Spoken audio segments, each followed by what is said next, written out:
The bus was loud, filled with chatter, laughter, and the restless energy of students heading home after a long day.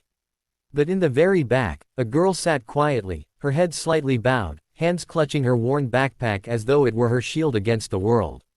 She wasn't the kind of girl who demanded attention. Her soft brown hair framed a face that often hid behind glasses, and her quiet nature made her an easy target.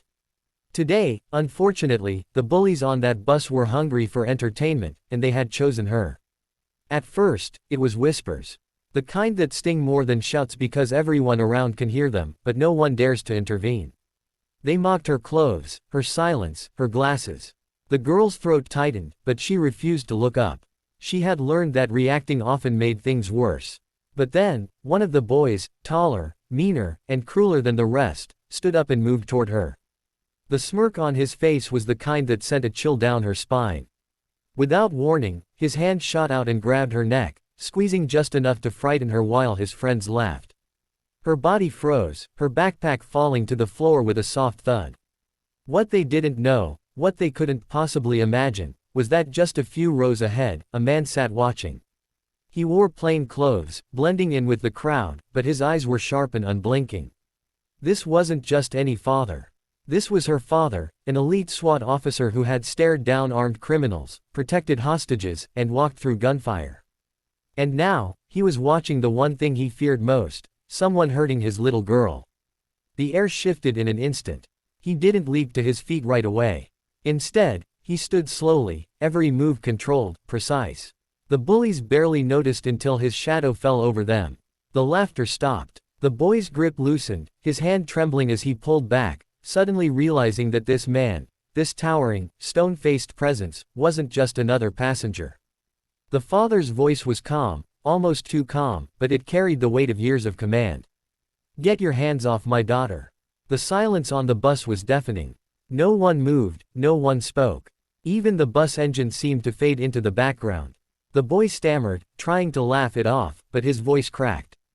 "We were just playing, sir. It was a joke." The father leaned down, his eyes locking onto the boy's. There was no anger in them, only something far more terrifying: control. "You think it's a joke to put your hands on someone smaller than you? To humiliate them in front of everyone? I've dealt with men who thought like you. Do you know where they are now? Prison. Some didn't make it that far." The boy's face drained of color. The father straightened, his voice carrying through the bus so every single student could hear. "This isn't just about my daughter. This is about every single one of you who thinks hurting someone weaker makes you stronger. It doesn't. It makes you a coward." The girl's heart pounded as she looked up, her eyes wide. She had always tried to stay invisible, to endure quietly. But seeing her father stand for her, seeing the fear in her bully's eyes, lit something inside her she didn't expect. For the first time, she felt seen. The bus driver finally spoke up, clearly shaken. "Sir, should I report this?" "You'd better," the father replied firmly. "Because if this isn't dealt with now, it won't stop here." He turned back to the bullies, his tone sharper. "You apologize. Now." The boy mumbled a shaky apology, his friends following quickly, their earlier bravado shattered. The father nodded once, then gently placed his hand on his daughter's shoulder, helping her pick up her bag. "Let's go." As they stepped off the bus, the girl looked up at him, her voice barely a whisper. "Dad, thank you." He crouched down to her level, his tough exterior softening. "Sweetheart, you never let anyone put their hands on you or make you feel small. You hear me? You're stronger than you think. And you don't have to fight alone. You'll always have me." That night, word spread quickly. The bullies, once feared, had been silenced in front of everyone.